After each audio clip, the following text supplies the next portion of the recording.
Peter shines today.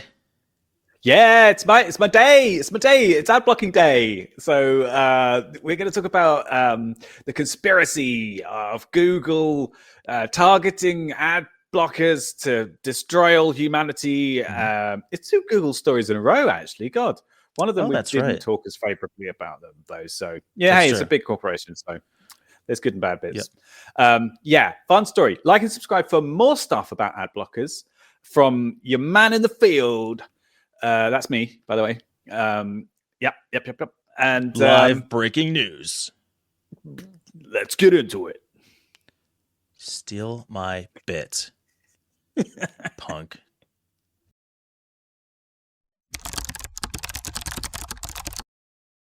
Ars Technica brings us the story about Chrome's next weapon. Ars Technica. Glad I stopped for that. Chrome's next weapon in the war on ad blockers, slower extension updates. Peter, this is kind of your wheelhouse. Yep. Let's get into it. I'm glad to explain all about this because it's I already regret asking. A bunch of Ars Technica. I'm going to make that joke so often from now on. Awesome. Can't wait. All right. Anyway, yes. So the story, which I've seen all over the place, not just in Ars Technica, is that Chrome is deliberately slowing down extension updates, which is going to adversely affect ad blockers in particular as part of this Manifest v3, which is the new way that browser extensions are going to work. Manifest v3 has been coming for years, and it's been in development for a while, and there had been a number of revisions to it. And initially, it was pretty bad for ad blockers or content blockers, really. So there were a lot of things in it, like a limited number of rules that you could have applied to the page, very slow updates, all sorts of different things. And I don't often genuinely credit Google with a lot of things. I'm one of the, it's easy to shit on them, and it's kind of fun too. But so the developers at Chrome and the Chrome what's it, web store, whatever it's called, where the extensions are. Yeah. They have actually listened to people, and they've made significant changes to the way that Manifest v3 works.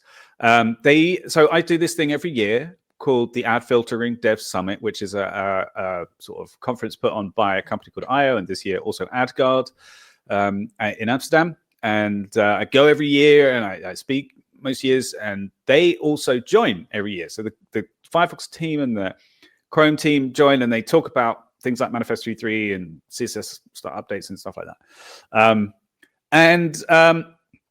There's been some quite harsh criticism there. It was actually kind of fun because one year I got to ask them, a couple of years ago, I got to ask them, why do you hate ad blockers? And like to the Chrome team, which was kind of fun, but yeah, so this year they gave an update, and it was all about things that they've done. And actually, they've made it kind of reasonable in the way that updates are done. So one of the things that they've done is that if there are only changes to the rules, which are the rules which are applied to a page to decide what is blocked, if the changes are only done to that, then the approval process is greatly sped up. Okay. So it usually takes days, and now it's like less than 24 hours or something like that. So let's break this down a little bit. First of all, why do they hate ad blockers? What was the response? I just got a laugh, actually. But I think, what's his name? Ben Savage, I think his name is. Wait, shit. Maybe Ben Savage from Meta. Sorry. Ben, I'm so sorry. I know you're not listening, but whatever. Ben Savage. Oh, he's an American actor. All right. I think it's a different one. Do it. Fuck it. We'll do it live. No. All right. So the reason I ask is, two reasons. Nice. Ideally, in a company like that, the Chrome team would be isolated from the ad team, and they could do what was best for the browser without having to be concerned about advertising. So it would then, from that, I would think they have no vested interest in blocking ads unless they think it's in the user's best interest to see the site the way it was intended to be shown, something like that. They are separated for teams, separate teams, and the thing is that it's Google, right? So there's all sorts of conspiracy theories, Sure. some of which might actually even be true, about how the company operates and its control, its monopoly of the browser ecosphere and all that kind of stuff. And it's definitely in Google's interests. But they are not blatantly blocking ads and making it harder for extensions to block ads. The reason for it that they've said is that they want to increase the security of the way that extensions work in browsers. And it was very easy to be skeptical because coincidentally all the changes that they made happen to affect content blockers in particular. Why in particular though? That this was actually going to be my question. The purpose is to improve security of their web store. Yeah. The change they made primarily, in addition to limiting the number of things an extension can do, is their approval process. The benefit of... Actually, sorry. The most significant change they made was changing the way that the browser extensions could intercept network requests. There was so I can go into this if you like. Well, so is that the problem, or is the problem that the list can't be updated fast enough? Well, it was one of the problems. Sorry, because so they did a couple things. Yes, they changed that access. Yes, they changed the network requests, and they changed the approval process. My assumption was that the ad blockers would just change their software to account for all the other issues, right? Most of them, they managed to find a workaround, but it's not for every single issue. It's not doesn't work exactly the same way. So, kind of, yeah. The mechanism doesn't work the same way, or the effect is not the same. The effect isn't quite the same. It's not totally as 100% effective. So you don't get this exactly the same method, but it's good enough, in my opinion. Perfect. So ignore that. That's problem solved. The other issue is the way the lists are updated. So currently, the application itself needs to be approved to get into the store, but it uses lists such as Peter Lowe's ad and server tracking block list. Yeah, great list. That it can just update almost in real time, right? Whatever the current list is, it can use that, or it can pull it on whatever schedule it wants. It can refresh it daily, can refresh it every time there's a new threat, whatever. One of the things they changed as part of Manifest v3 is to say you're no longer allowed to bring in external code, which is what these updates fall into, is external code. Yeah. And yes, it significantly impacts the function of ad blockers in particular, but that's also a huge security risk, I would think, for people with less than honorable intent. Yeah, no, I mean, it's definitely valid. Absolutely. It's just, yeah. You're right. I mean, I do believe that these things are going to help security somewhat. I still think one of their major problems is the fact that the extension store is riddled with shitty extensions, but that's a separate issue.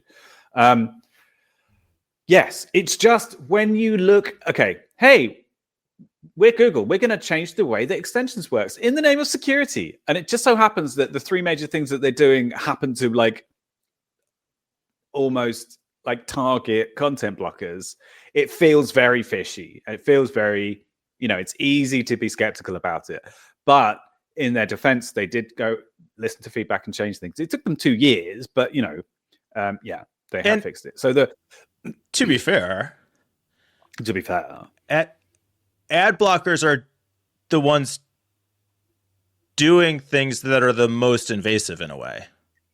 True, very true. If anything that dicks with the network requests is is messing around with your data, what you're seeing on the page at the kind of fundamental level. So having a bit more control over how that works is especially a bad thing. Here's the thing though, to kind of flip over to the other side of the devil's advocate table. I don't know what I'm doing. But if they do make it so that the approvals process for updates which are just updates to the filter rules, are quicker, then that seems to sort of negate the point of packaging it in the extension in the first place, which is like, Right. Whatever. That's the way that things are. So- They've made it easier. And Before we wrap up, one bit of good news. Brave has confirmed that it will continue to support Manifest v2, including AdBlock, uBlock Origin, Peter Lowe's add and server blocking server tracking block list. I've been using Brave for a very long time. I love it. I just actually switched my work computer to Brave. Highly recommend Brave. I've had no problem whatsoever with it, and it will continue to support the ad blocking. So, me too.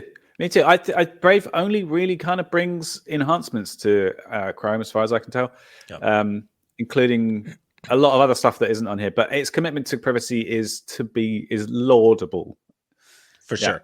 And at some point, I think the Manifest v2 code could be taken out of Chromium. But for as long as it's in there, Brave's going to continue to support it, even though Chrome, the browser, I think Brave will add it back. Brave will just add it back if it does get removed. All right. So, So a little bit of good news. And we will be back tomorrow, maybe without John. We're just playing it by ear, day to day. Never know. We just like to keep it fresh on this show. And you just can crazy goings on. Never know what you're going to get. Could be anything. Wow. All right. Yeah. See everyone tomorrow.